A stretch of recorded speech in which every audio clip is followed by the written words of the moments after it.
যে শবে বারাত। শবে এই শব্দের অর্থ সব, ফার্সি শব্দ, অর্থ হইল রাত। বারাআত এটা আরবি শব্দ, অর্থ হইল কর্তন করা, কেটে দেওয়া। তো মূলত এই রাত্রে বান্দার অগণিত গুনাহ কর্তন করে আল্লাহ তাআলা বান্দাকে পূর্ণ মাফ করে দেয়। এই জন্য এটাকে শবে বারাত বলে, লাইলাতুল বারাত বলে। এটাকে লাইলাতুর রাহমা, রহমতের রাতও বলে, যেহেতু আল্লাহ তাআলা অফুরন্ত রহমত এই রাতে বর্ষণ করে। এটাকে আপনার লাইলাতুল বারাকা, বরকতের রাতও বলে, যেহেতু এই রাতে আল্লাহ তাআলা অফুরন্ত বরকত তার বান্দাদের জন্য দান করেন।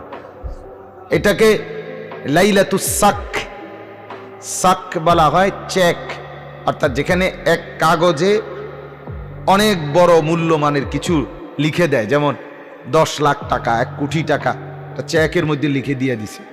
আল্লাহ তাআলা এই রাত্রে শবে বারাতে এক রাতেই, এক শোইতে বান্দার জিন্দিগির সব গুনাহ মাফ করে দেয়।